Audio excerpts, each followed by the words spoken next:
This episode is sponsored by Shipyard Shenanigans, available now on YouTube and on all good podcasting apps.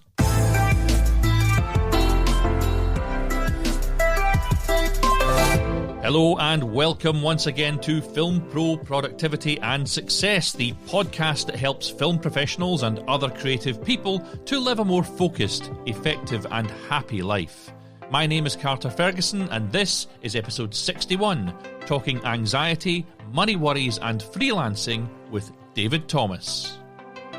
And yes, we are back, yes, once again, and I hope that you are all very well on this fine day. And this is kind of the last in my series of episodes released in direct response to the coronavirus crisis, which the world is currently in the grips of. But don't fret if you are listening to this in a brighter and better future, as we also talk about the more general anxieties and woes that we all have in our regular day-to-day lives as well. In the last show, I looked at comfort eating, or emotional eating as it's often known, and talked about what it is and how we can begin to control it. So if that's something that you think would be of help to you, then please go back and have a listen. It's only been out a short while as I record this, but it has been an extremely popular episode so far. But today I'm talking to one of the best teachers working in the media industry in the UK. David Thomas of David Thomas Media is an expert in productivity, in networking and in finance, amongst many other things, and he is also an incredibly positive and intelligent guy who works regularly with freelancers in the media industries. Although we do talk about the coronavirus situation and how anxiety about that might currently be affecting us, our worries and anxieties about money and work and freelancing probably started long before we found ourselves in the current situation and will continue into the future. And David's words here will make a big difference to you whenever you listen to this. Let's not mess around any further though. Please enjoy the show. And here he is, David Thomas. Welcome to the show.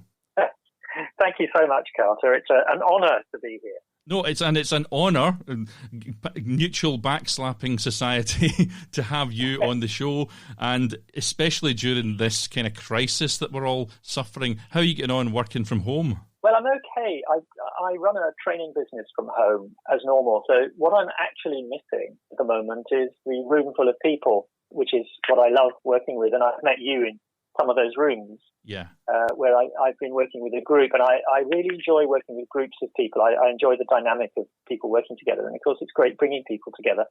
So I've always done some online training. For years and years I've done some web-based training, these things called webinars, but now I'm doing a lot of them. It's really, that's all I'm doing. I can't get out. But we have a room, which is my office, effectively, where I can hide. And I've managed to rig up this brilliant red light. So we've got two children. We've got a 20-year-old and an 18-year-old who live with us. One of them's meant to be at university, but isn't for obvious reasons. Mm-hmm. So we've got four people in the house. It's me and my wife and children. And I've rigged up this red light down the bottom by the office door. So I can switch the red light on as if I was a studio, as if I was actually a proper radio studio, like my old days when I was broadcasting at the BBC. And so I switched that on now. I've got it on now, actually, so that people know that I'm recording something.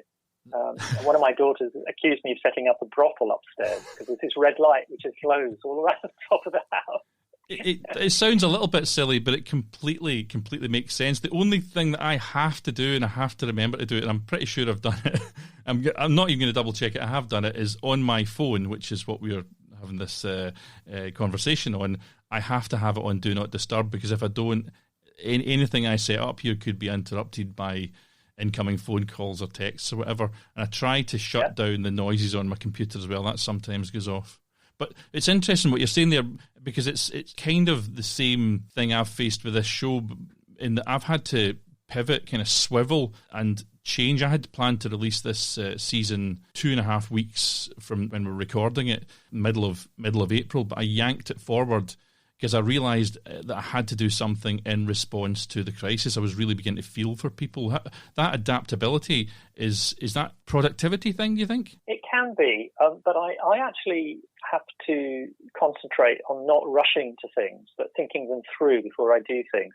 It's not that I'm not flexible. I mean, I've spent the last 2 weeks, a lot of it has been focusing my training business, and I've got a big website with lots of materials on it, and that's had to be rewritten about 5 times just so that people can find what they're looking for, and it started out with me saying, don't worry, we're still doing training, but only small groups. And then it started out saying, well, we're not doing any training in groups anymore, but we've got these materials online. And then the next day it was, we haven't just got these materials online, we're actually doing online training as well with webinars, and you can sign up here. And so there's been this kind of evolving situation. And I think at each stage it's been very useful and very productive to just sit back and say, okay, what do people actually need from me? And also, what do I need for myself so that I can not sort of run before I can walk? So there is a need, I think, for anybody who's working for themselves, I think, to be flexible and look at what they can do in this scenario and make it work for you. But don't be afraid to sit back for a few minutes, chewing on a piece of straw and staring at the sky and just thinking, I need to think this through. So what's going to be a way of going forward and not reinventing everything all at once?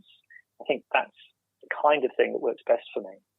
Yeah, I've certainly noticed that you might not feel that you're moving fast. I'm absolutely certain you're taking your time and considering things before you do it. But I think your responses on your website and on Twitter as well, I see you very, very, very quickly reacting to things. Somebody might have posted something, somebody might have replied, and you're right in there, going, oh, hold on here, I've got a point to make on this, or that's not quite right. The reason I spot all your stuff on Twitter, and I don't do this for many people, is I've actually got a bell on your Twitter, which tells me when you're tweeting. So I do see your stuff every time I go in. If you're wondering why I was retweeting quite a lot of your stuff recently, is it like it was just filled with so much value? Well, that's very kind of you to say. I mean, I'm very, very picky on what I do. So I'm a broadcaster by background, and for 15 years I've run a training business which works with freelancers. And of course, my thing is really helping people understand networking and how that works, but it's also understanding finances when you're freelancing. And normally what we do is we just have a kind of chat about things like, what is tax, kind of thing in normal time. And we have various fun ways of doing that, which is all good. But when I realized that there were going to be challenges to freelancers from a financial point of view, I realized that I also had to be seen in that sort of area. I had to be seen to be on top of it, but also to be clear that I didn't know everything. And I think it's also very important, and it's certainly good for my own mental health, that I am very upfront and open about not knowing things.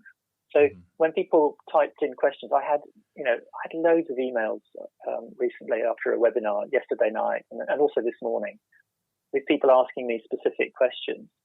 And I'm very happy saying to them, look, I don't know this, but I pretty well guarantee that neither does Rishi Sunak. I don't think they thought that one through. So keep in touch. Don't worry. We'll get back to you. Keep an eye on my social media, or why don't you go on some of these webinars, and if that question can be answered, then we can do it later. So there's a lot of that going on at the moment, and of course it's quite difficult. You're damping down a bit of a fire a lot of the time. I'm talking to you now.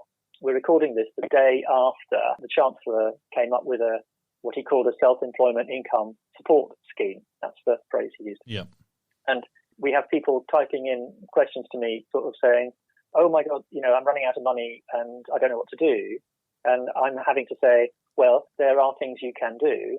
So step back, take a deep breath, don't panic. And also, very importantly, you're not alone. Yeah. So because as a freelancer, you're used to working on your own. But here we have a situation where every freelancer is both on their own and also in it together. Yeah. So that's a challenge. So I find I'm also dampening down a little bit and saying, there is stuff that you can do, but just take a step back for a moment. Mm-hmm. Now, I've been on a few of your courses, and one thing about them was they were great fun, but I was on your Finance for Freelancers course and our productivity course, and I'm going to come back to what you're talking about there with the finances in a second, but before we get into that, can I just ask you, how did you end up here? What attracted you to this field? Oh, well, that's an interesting question. It probably goes back about 15, 20 years. I started my career really in radio when I was 14 years old. That's 14 years old, because I was at school, and near the school was a hospital, and the hospital had a radio station. And I did hospital radio while I was still at school. And I was a great listener to the old Radio 1 programs way back in the 70s. I used to love listening to those programs. There wasn't much choice in those days either. I should just say that. But it was either that or Radio Luxembourg. So you just picking one or the other. And then what happened was I just kept on doing that. Then I went to university. I left school, went to university. And when I went to university, I discovered that university had a radio station. And on my first day there, I thought, I'll just drop by. So I did drop by and ended up, after about 6 months, running the radio station as a student at the university. And 4 years on, I went into BBC local radio because they were setting up where I was actually a student, where I had been a student. Yeah. So very serendipitous. And I stayed in the BBC doing a bit of radio, a lot of training, but also a lot of management. I was a BBC head of department for a while. And a lot of it was current affairs. I spent a lot of time at the BBC World Service. That was the longest bit that I did at the BBC for about 16 years at the World Service, traveling around the world, doing some interviewing, but also doing some business stuff with people. And I really, really enjoyed my time at the BBC. But then 15 years ago, I thought, well, they're looking to lose people, and I'll put my hand up and say, look, I've done 22 years. I'll go quietly if you pay me enough money. So I mean, they were making a lot of people redundant at that time. And I was a head of department, and they were merging my department with another one. So I said, okay, well, you don't need two heads. So if the other guy wants to stay, I'm happy with that. So that was 15 years back. And I set up the training business because at that stage, a lot of people were being made freelance. A lot of people had been employed, and suddenly everybody needed some skills in how to be freelance. And I hadn't intended to do that, but I was triggered into doing it by the then Director General of the BBC saying, we're going to lose 6,000 people from the BBC. Mm-hmm. And I thought, blimey, 6,000 people. And this was just after I'd left. And I knew I'd be doing training. I'd already decided to do some training. I thought that was the thing I wanted to do, set up a training business. But when he said 6,000, I thought, well, a large percentage of those are going to stay in the industry and be freelance. So let's give them freelance skills. Yeah. So I started to focus on how to be organised and the kind of thing you saw me do with you, the finance for freelancers, the networking for freelancers, all the bits that freelancers hate. Yeah. I thought, okay, well, no one else is going to want to do this, so I'll do it, which is actually quite an important thing to think. What is it you do that no one else could do? And I ended up there, and here we are, 15 years later. I think it's vital skills that you're teaching, and you're right. It's. I don't know if they hate it or they just don't want to.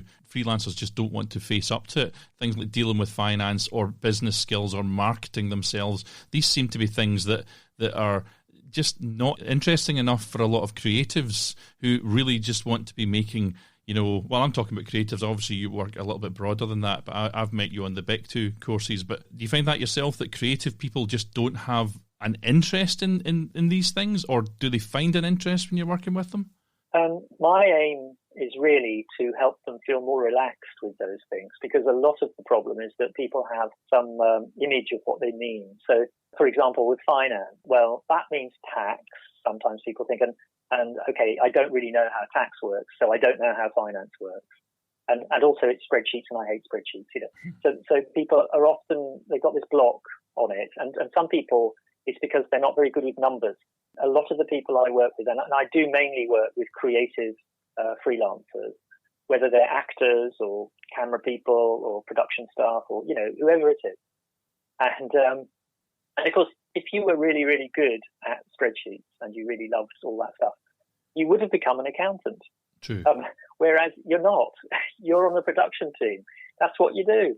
So I do think part of it is reflecting the fact that we can't expect people to find this stuff naturally fun. But what I'm trying to do with all my courses is say to them, well, actually there are ways of getting into this which make it really easy to understand. And once you've been given some tools and understand why it's useful to use them, then people really fly. People really then get it, and they're much less worried. And a lot of it is reducing the anxiety, because people won't engage with something if they're frightened of it. Yeah. So I think that's a lot of what's going on. Same with networking. A lot of people think networking is just being boisterous and boastful and telling yourself, and it really isn't. It's about helping people get to know you so that you can help them. And that's all it is. It's about building relationships, just as we're doing now, because I met you on a course and we've kept in touch. But I don't think of that as networking. But it kind of is. And I just think of it as hanging out with Carter, having a bit of fun. What's the Dale Carnegie, How to Win Friends and Influence People is become interested in other people? Is that maybe one of the secrets of networking? I've not done your networking course. I'm just wondering.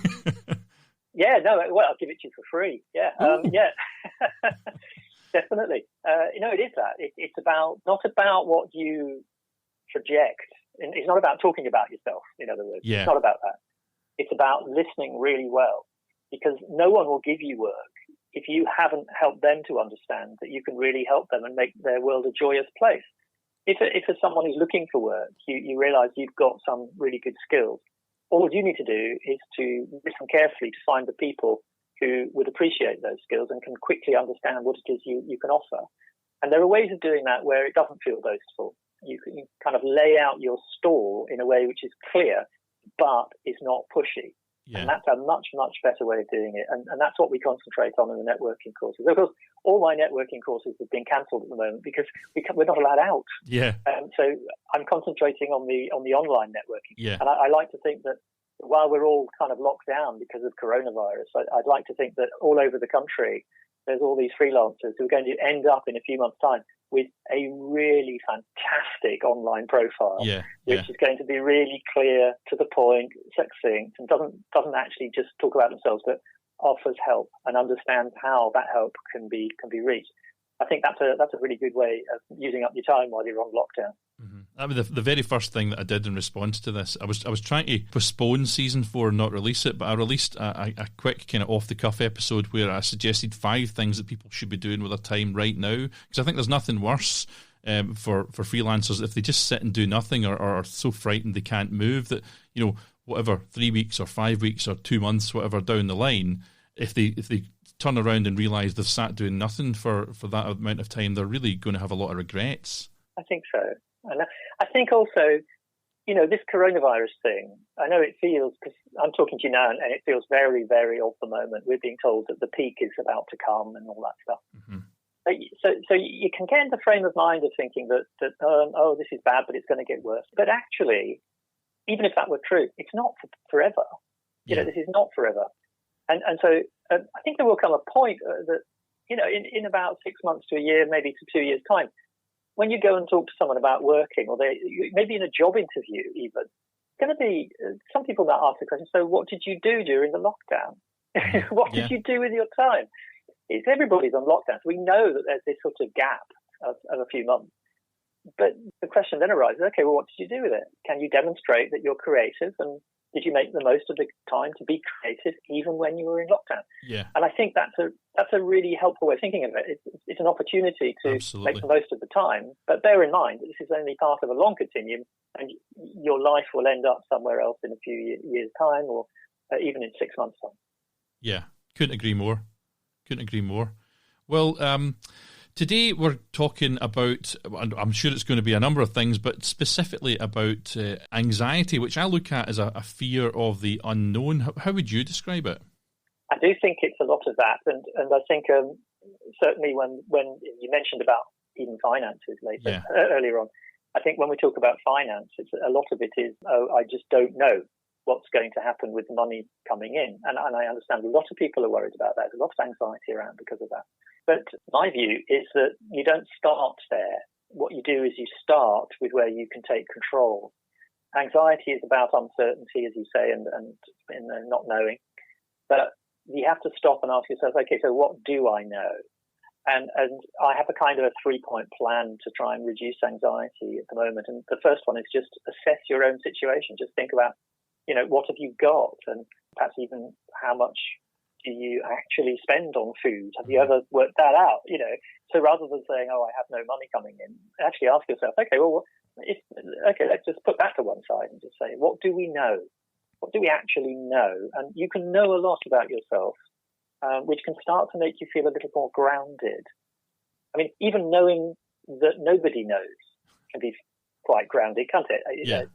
I think you and I probably got to the stage where we are quite happy to say we're making up as we go along all the time. Mm-hmm. And I think it's quite important to say that. But the other side of it is that you can find out a lot about your situation and try and just ground yourself where you can, and that will reduce anxiety. And also the other thing is to try and talk to people. So take a deep breath, try to work out where you are, but also get in touch with people and keep in touch. And of course, as a social species, we do like keeping in touch with people. We quite enjoy that. So making people be separated is really very hard for us as a human race.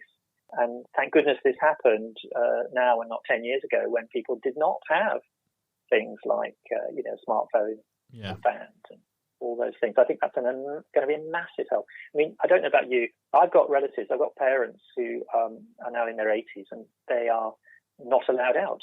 Yeah. I live an hour away. I'm not allowed out, but we have FaceTime, and so I chat to them nearly every day. We have a laugh.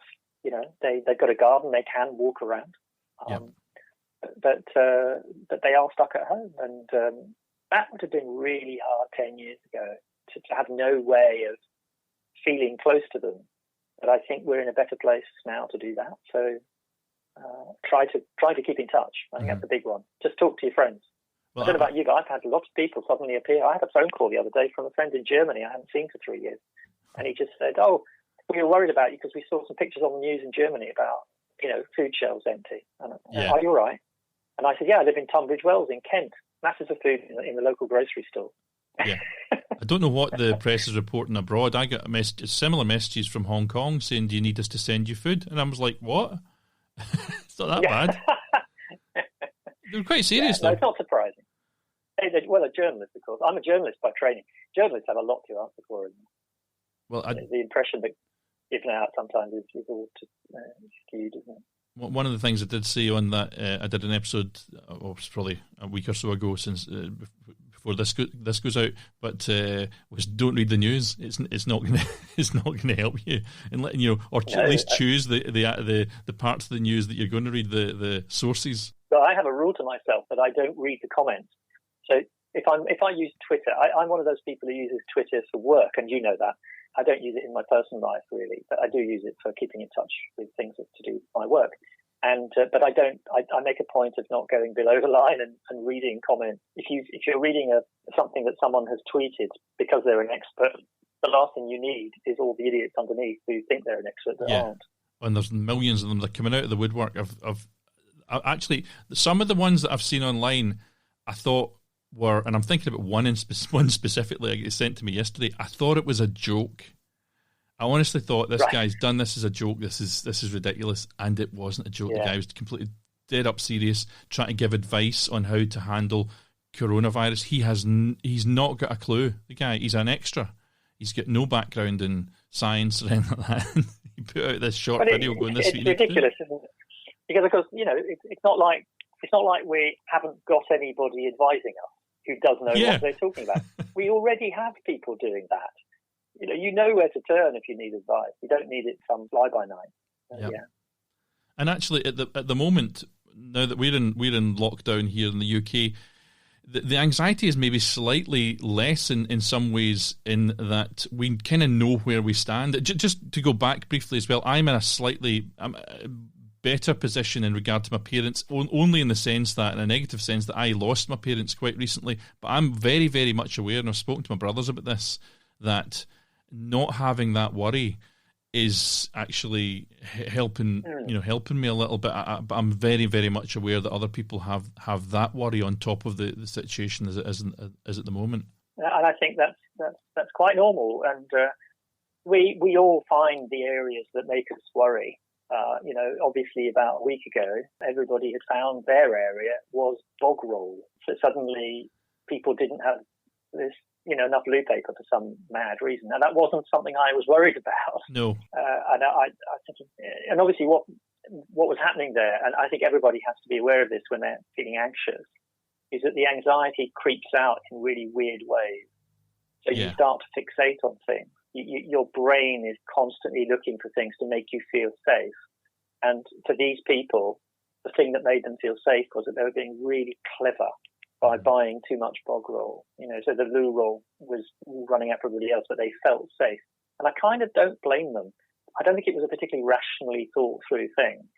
And of course, what's happened is that this week there's plenty in the shops because everybody last week was stockpiling, and presumably they're all eating their stockpile of loo paper now. Yeah, no, it's a funny thing. That week or so before we went into lockdown, when I was going to the shops, I'm kind of lucky in another way as well, in that I've got all these intolerances, so I have to buy. I found this out last December, by the way, and it's amazing now that I've found it out. I feel a lot better for not eating bread and milk and things like that. But it means that the stuff I have to get is actually quite expensive because they charge a premium for these things, gluten-free, etc. So when I went, even though the shelves were mostly empty, the loaf of bread I was going for is £3.20. So nobody had bought them out. There's tons of them left. No, I couldn't agree more. But both my daughters are vegan. And so we eat vegan at home. And, we don't have the anxiety of trying to go and get frozen meat or whatever. And the local supplier of vegetables and fruit is really good. It has a local farm as well. But they've been keeping on going. Their shelves have been full of this fresh fruit, fresh veg, and that's what we cook every day. We don't buy processed foods because that's not what we do. But there will be other things which make one anxious. And it's normal. We're all trying to create a model in our head of the way the world should work and fit into it, I think, all the time. Mm-hmm. What's happening at the moment is that our model is being challenged. So we get a bit knocked off our model and we think, oh, okay, that's making me feel really awkward. And then we start to grab at things and really get a bit too anxious about it. But if you put yourself in the context of, okay, what does it mean in the longer term? Don't sort of just fixate on sort of individual things and try and step back, then that can sometimes help with a bit of your perspective. Yeah, because if we don't, we get into that catastrophizing kind of situation. I've had my I always feel bad talking about this on the show because I mention it so often. I've had my stress-related breakdown, and a lot of that was rumination and catastrophizing. And I learned along the way that the human being, the human psyche, has a negativity bias. So I kind of accept now that if my brain goes in that direction, I just need to yank it back a bit. That's a really important point to make. And of course, coming back to journalists, which is my background, newspapers, they know that this is what buys newspapers. Put the bad news on the front page because people have this bias to wanting to engage with the bad stuff to try and sort of almost protect themselves, I guess. Mm-hmm. And so it does sell. And that's a real unfortunate position to be in because you get a situation where you get a lot of bad news around and actually a lot of it is there to sell the papers or get the clicks. And I think you have to guard yourself against that. And you just literally, turn off the Twitter, turn off the news. Make sure you have your go-to playlist of wonderful, relaxing music or whatever it is that really helps you relax and enjoy life.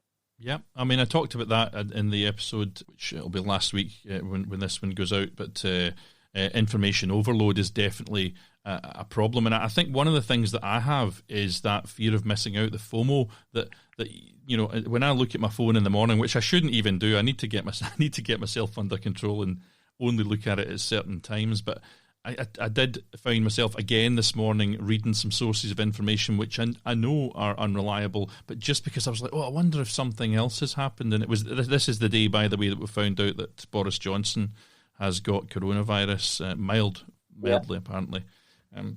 But that's a thing for me, is that fear of missing out. Do you think that's part of the anxiety?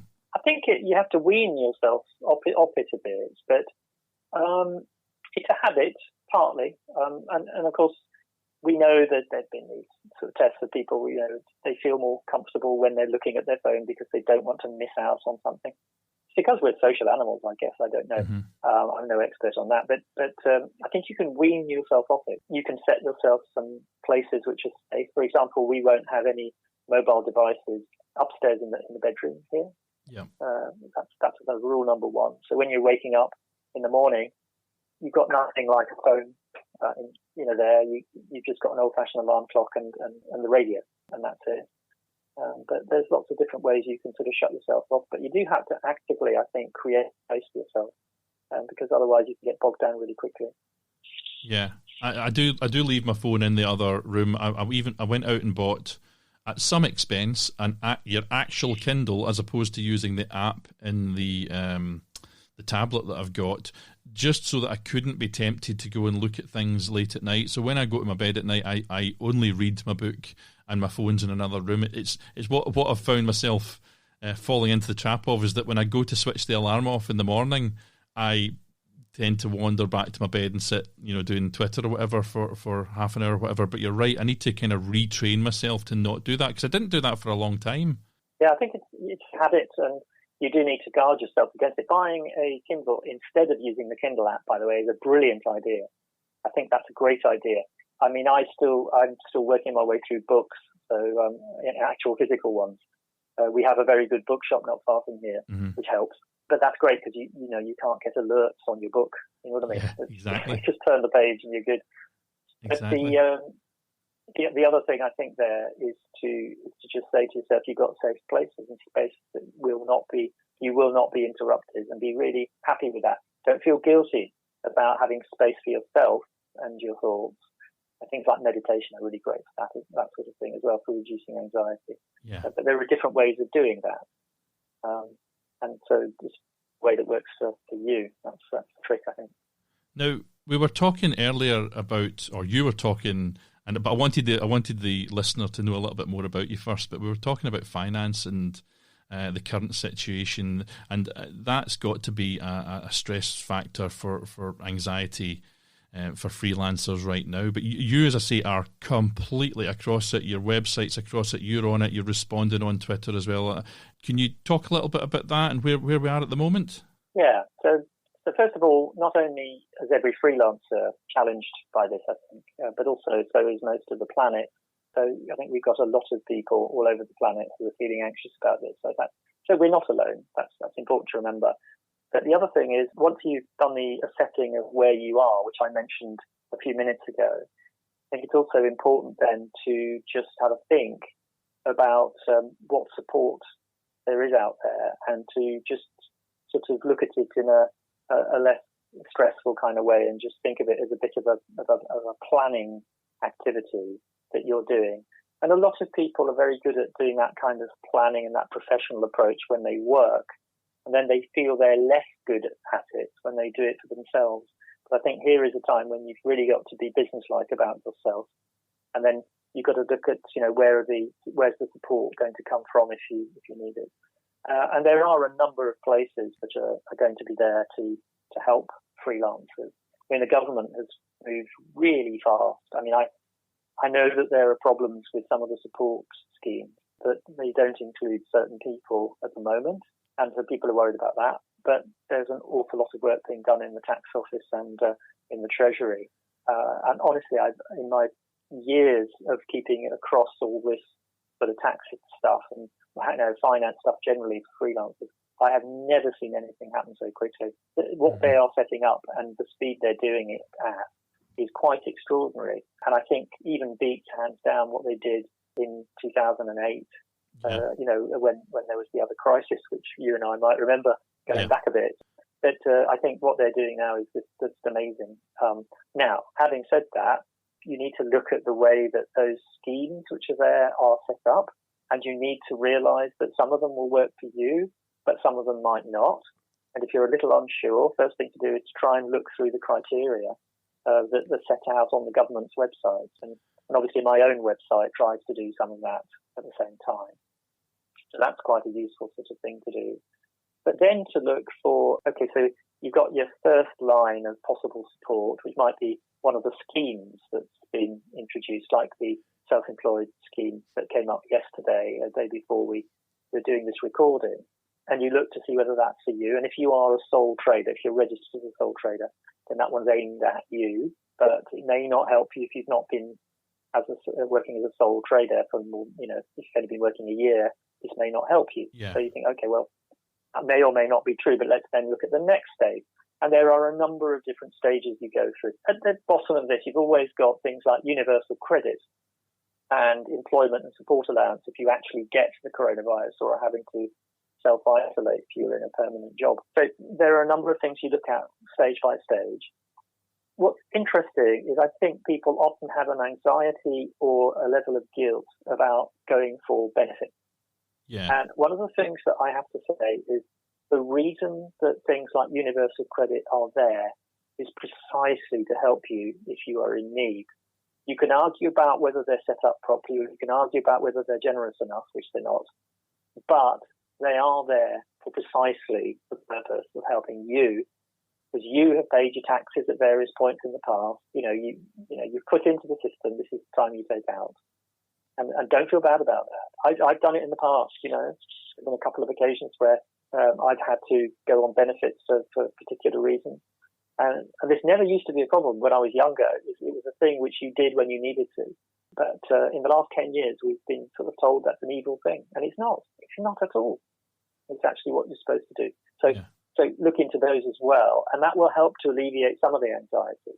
But you've also got to work out, your actual situation. So it always comes back to that. Always look at the assessing where you are now. That bit has to come first, because then you might find the problem isn't quite as big as it feels once you've nailed it. Yeah. I mean, I don't so much have a worry about not having an income, because I've been freelancing for 25 years and I've faced I didn't see this situation arising specifically, but I've faced other problems in the past, and I've learned to build up a bit of cash, which will help me through a few months of quiet work. If you work in the film or industry, TV industry, theatre industry, you're really going rock bottom sometimes to really quite high up. So I kind of feel okay about the being able to pay my bills and stuff, but I've got a slight anxiety about the fact that at the end of this, I possibly won't have my savings, or I'm also slightly anxious that because I've got some savings, the government's going to say, we're not going to help you because you've got savings, and so I'll kind of lose them all. To keep. No, I understand completely, but what you just said there is, what if? You don't know. You said, what if that happens? And I just don't know what will happen. Well, of course you don't, so therefore don't worry about it. You don't know. You're totally right. It might, but it might not. If you think about where you are now, and then you try and project all the possible futures that all of us have, only one of those futures can happen, but a lot of them are futures we focus on as being, oh my God, if that happens, oh my God, maybe if we were abducted by space aliens tomorrow, that would be terrible. But David, you're showing me up here. You're showing me up because this is the advice I give other people, and you're letting them know that I have the same worries that they do. But that's the way it is. It's difficult. I mean, our brains do work at 100 miles per hour. They really do. And they trick us into thinking that things are really bad and that things are going to get really bad. But you've got to kind of put your brain in its place sometimes, I think, and say, oh, for goodness sake, just go and watch another nice film, or go and have a look at your pretty, daffodils, or whatever it is that makes you happy. One of the things that the big thing that I'm doing now to cope with the situation is I'm kind of non-stop working, but I'm working non-stop on my own stuff. This, I'm producing an episode pretty much every 2 days at the moment, and that's kind of a distraction to what's going on. Brilliant. And I gave this advice about seizing the opportunity. And that's kind of what I'm trying to do myself. I'm seizing the opportunity to get the show out. But I've got to be honest, the reason I want to get 12 episodes of the show out as well is so that I can move on to something else. And I do find this, at the same time as it's a frightening situation, to be this amazing opportunity. I keep saying this to people, and I don't want to be dismissive of the situation, but at the same time, I really do think we've got a bit of a gift here. Yes, I think that's a really good way of looking at it. And it's easy to sound a little bit dismissive when people say, well, this is a real difficult time for us and all that stuff.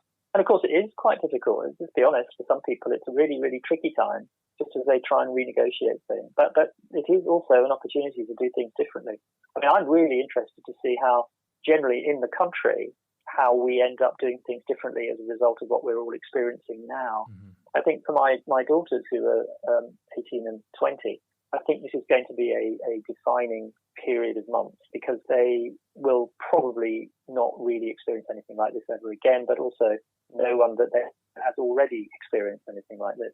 Yeah. So make the most of it, where you can. Look for the good bits, ignore the bad bits, concentrate on the stuff that gets you through, and keep in touch with your mates and your friends and your family. Try and make the most of the time to talk to people as well. And also talk to people and just hang out with them, and just say maybe that you're not coping very well. Just talk to people about that. I think that's a really important thing to do.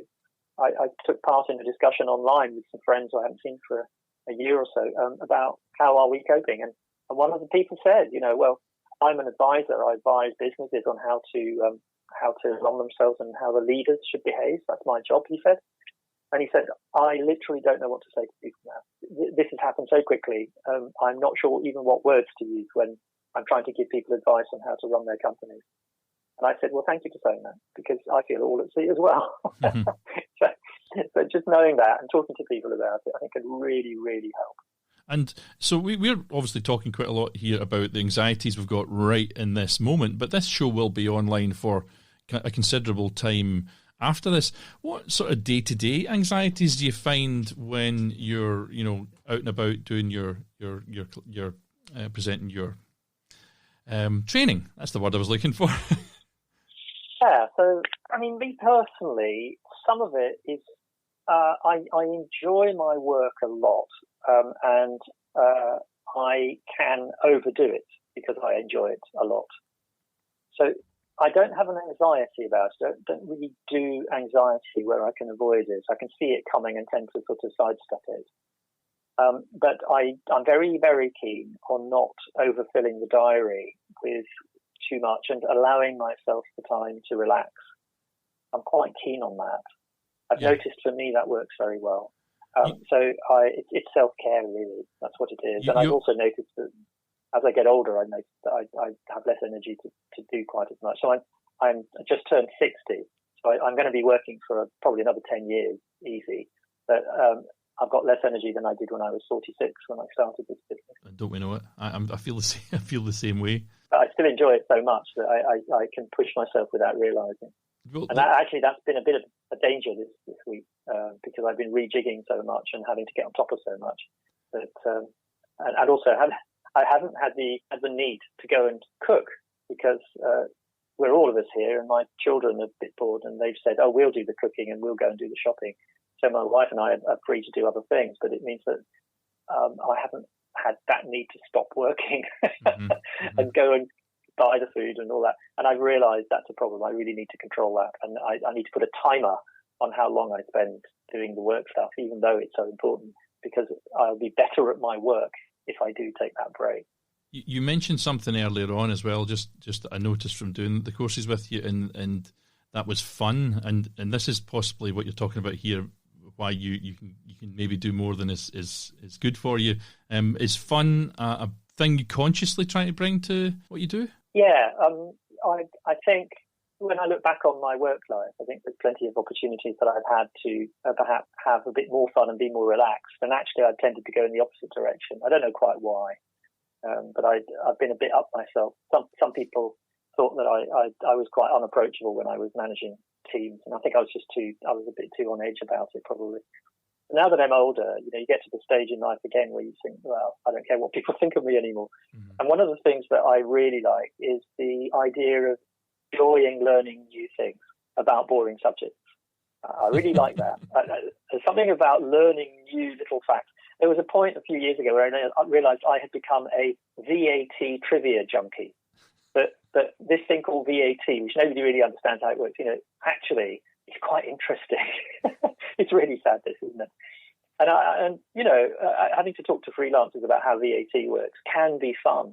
And I thought, well, if I weren't trying to make it fun, what would I do? And so I developed some little stick figures and put a little animation into my presentations, and that's how I did it. And of course, when people have fun and they're learning, it sticks in their head. They enjoy it. If they're not enjoying it, it doesn't stick. So I always come at it from that angle. And it can sometimes feel a bit frivolous, but actually, I think it's the way to learn. No, I think it does help it stick. Even now, as you were saying that, I was listening to you, but I was also thinking about when I was in the productivity workshop that you did. That I don't know if it was other people's stories or your stories. You find that you really get people involved, and then just by hearing their story, just kind of going, right, I get it. I think we were maybe talking about fear and somebody doing, I don't know, a zip line or whatever, but these stories, this interaction sticks with you. Yeah, that's right. Yeah. So yeah, we sometimes have a photograph up on the screen and say, right, if I told you were going to go bungee jumping, well, that was probably the one. We were going to do that after the training course. I want your immediate reaction, and you get people just to write down the first word that comes into their head when they see this bungee jump. and they do it on sticky notes, and then you stick the sticky notes. And on the left-hand side is the really negative responses. On the right-hand side, it's the really positive responses. And even with a smallish group of, say, 10 or 6 people, you always get this huge spread where some people's immediate response is, yay, this looks fun. And then there's about 4 people in the room who put never, or they write a really rude 4-letter word on the sticky paper because they just couldn't think of anything worse. And we just investigate, why did the same people in the same room actually seem to have so different reactions to the same photograph? And it's just such an interesting thing. Well, I'm still suffering from that. Thanks very much. I'll have to get therapy. But it's funny because that totally hooked me to. Actually, it's very, very interesting. This kind of the technique of learning of teaching, I suppose, kind of slightly fascinating to me. I think it's really interesting. I've always enjoyed the process. That's why I set up a training business. When I was at the BBC World Service, I became chief instructor for a while. And my job was to train people from all over the world to be BBC World Service journalists. So trying to sort of inculcate the way the BBC does its journalism with people from all sorts of variety of backgrounds. And I really enjoyed that process. And it's something that gives me a big kick. And there's a buzz you can create sometimes in a room. And that's a challenge I give myself, is to try and create some sort of buzz. It doesn't always work. And of course, some of it's dependent on the people in the room and whether they're willing to engage. But when it works, it's just fantastic. There's a real electricity, and it's just such fun. What sort of anxiety do you find people tell you about that they're having in their own freelance stuff? When out with the current crisis, are there regular kind of themes of anxieties or problems you get from people that are attending the courses that work as freelancers? Yes.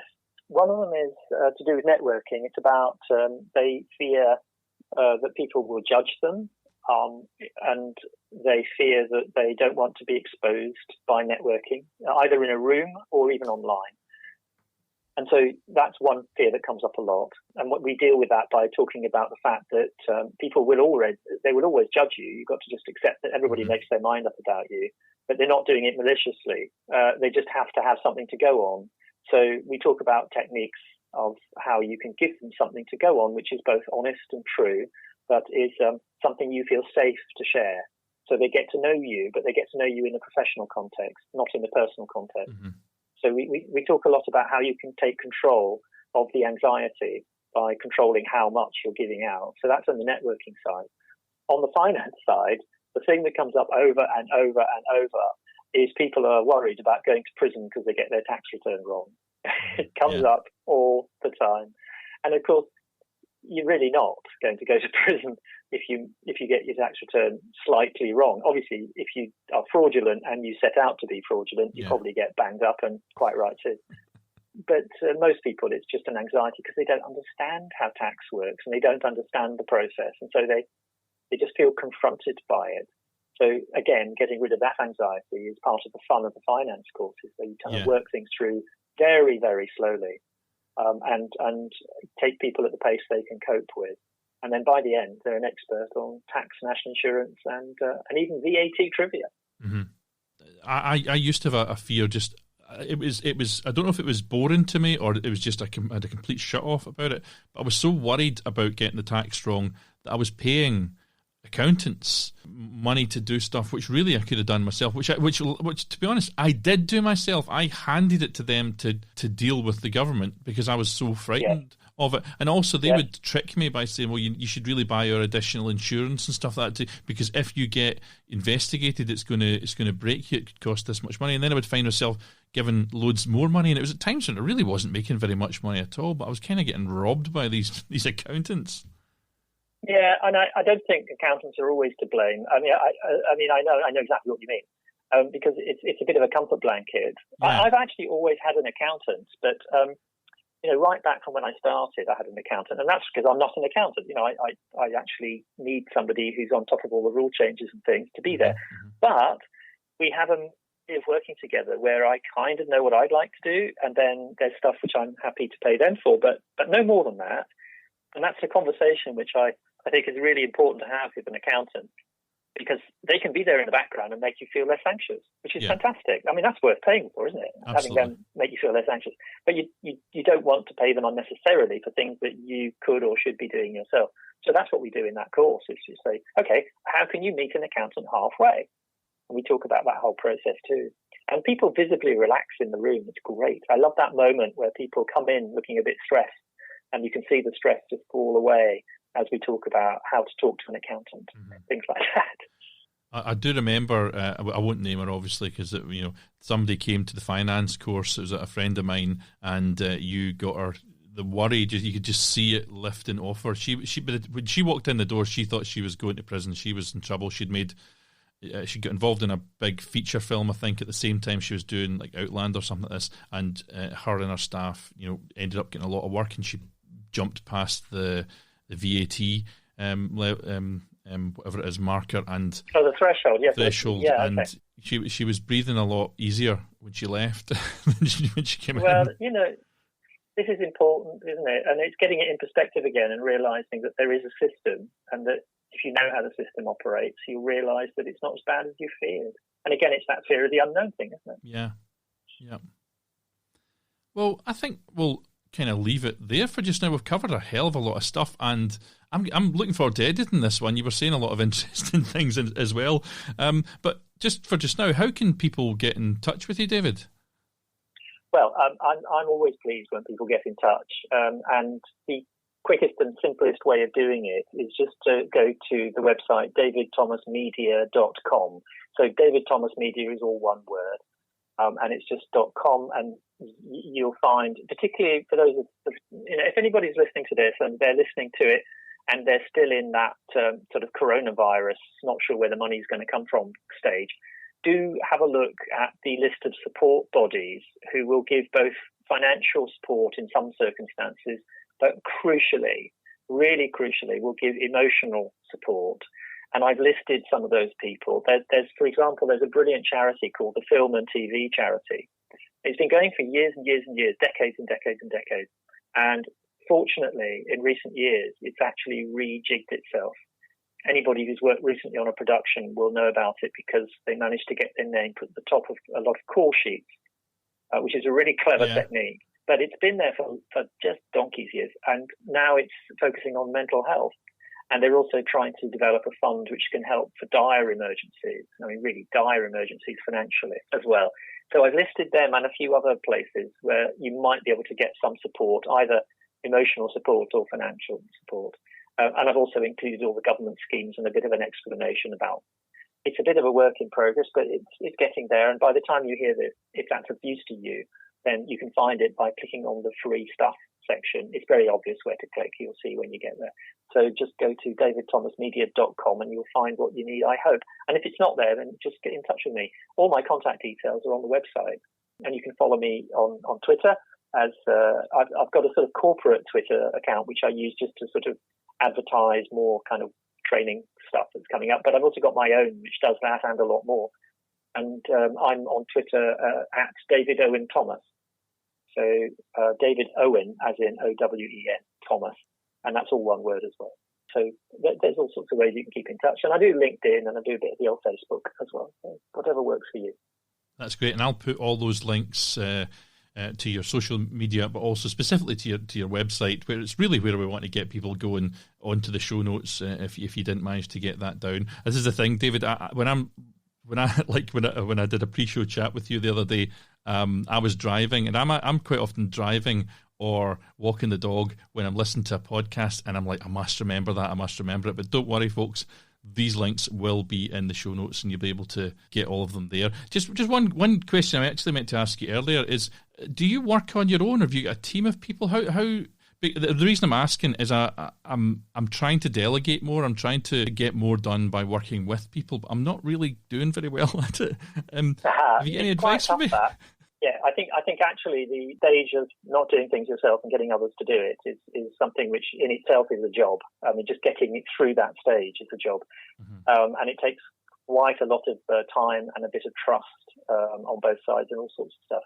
So the answer to your question is no, I do pretty much everything by myself. But as a training business, what I have done is I've actually subcontracted some of my training in parts to other people who are also trainers.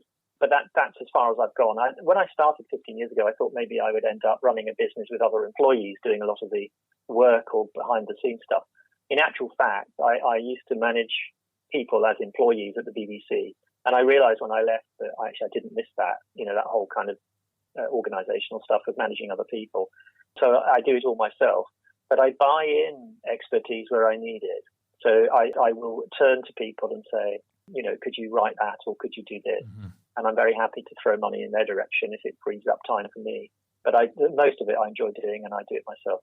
And for example, the website which you mentioned, which you've seen and which I've directed people towards, about 3 years ago, I paid somebody to completely rejig it because I needed it to be easier to operate and to update. And I'm really, really glad I did that then. Because this last week, I've been changing it on the fly. And I use WordPress for that. And it works really well for me. So I'm very pleased that I paid someone else to do that. I used to have a slight, I don't know if it wasn't really a fear. It was just, I was frugal. I didn't like to pay people to do things. But now I've lost that fear and I'm finding life a lot easier when I just pay people to do the odd thing, to be honest. Well, I think what you're buying, a bit of peace of mind, but you're buying time. Yes. I think that's how I think of it. I think that's a really good investment. I think that's a tremendous investment to buy your time and also buy off some of the anxiety for someone else to worry about it. Totally. I think that's a really good thing to do. So what would you say would be your top productivity technique or time management technique that you use in your day-to-day life? But you know what? I'm going to give you one thing which is really really simple. And I wish we were in video here because I've got a whiteboard, and this whiteboard I can actually tap it. You can hear it. So this whiteboard is about a foot and a half by about a foot, and it's the best £2.99 I ever spent for my business. Yeah. It's a whiteboard, and whenever I send out an invoice to a client, I just write it on the whiteboard. Now, obviously, as you'd expect, I've got software and stuff which keeps track of all this stuff, but so I don't need to write it on the whiteboard. Okay, because I could just leave it in the software and it would always be there waiting for me.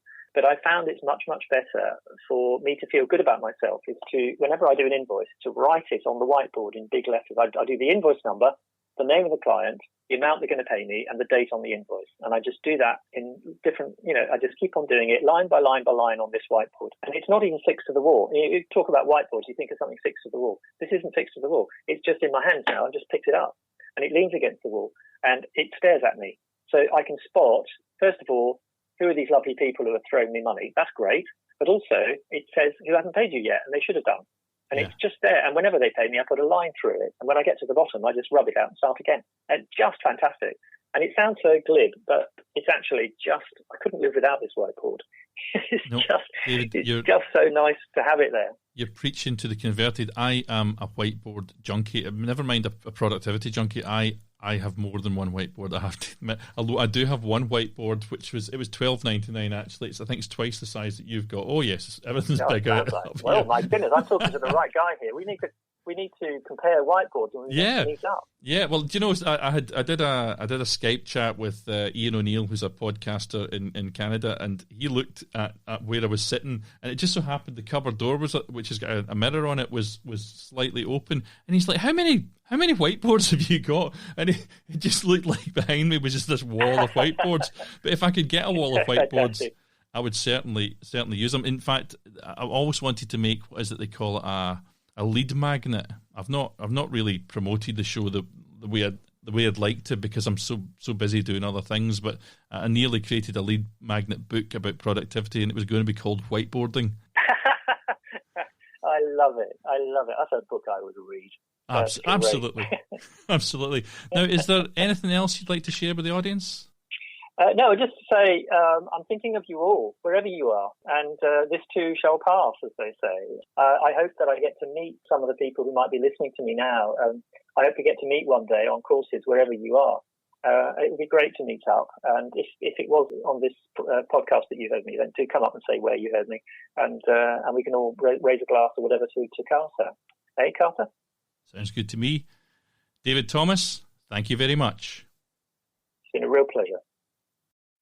I just loved talking to David Thomas there, and I was kind of keeping my eye on my watch during the interview, as we really could have talked on for hours, but I need to keep it on target, and we kept it down to just below an hour, so I'm quite proud of myself for managing that. But if you want to get a hold of David, as I said, then I'll have all of his links in the show notes. He is a tremendous hands-on trainer who at the moment is working remotely, but if you want to hire him in or train with your group remotely or in person at some point in the future, then I can't recommend the experience more highly. I'm sure from that brief chat we had with him there, you've been able to get his measure and can recognise what a great talent there is there. As I mentioned at the start, this is the last of the episodes which I've put together specifically to deal with how you might be feeling in the wake of the coronavirus lockdown. But that's not to say that future shows won't touch upon this scenario, but I am going back now to a one show a week schedule, which will release on Sundays at 7 p.m. But also on Sundays at 7 p.m, my friend James Tiffany of Shug the Dug Productions is releasing his own comedy podcast right now, and the tagline for his show is, before political correctness, there was shipbuilding and shipbuilding shenanigans. And if you like Billy Connolly, then this sort of humour will be right up your alley. Shipbuilding Shenanigans is also available on YouTube, and of course I will post all of the links in the show notes for you too. My next show will be out on Sunday, this Sunday coming, and it's all about stress. And I won't bother saying right now very much more about it, as I'm sure you all know what stress actually is. Just let me finish by saying thank you once again to a fantastic guest, David Thomas of David Thomas Media. I'm really looking forward to doing another class with him at some point in the future, another one of his workshops. Hopefully that one he mentioned on networking, that sounds to be right up my alley as well. Let me end today, though, with the words of televangelist and motivational speaker Robert H. Schuller, who said, "Tough times never last, but tough people do." Now take control of your own destiny. Keep on shooting, and join me next time on Film Pro Productivity and Success. The music that you can hear right now is Adventures by Ehumitsu. You can view the show notes for this episode on the official website at filmproproductivity.com. You can follow my personal accounts on Twitter and Instagram. They're both the same at fight_director, or follow the show on Twitter at filmproprodpod, or on Facebook. Join us on Facebook, why not, at Film Pro Productivity. Please continue to support the show by subscribing, spreading the word, and leaving an awesome review.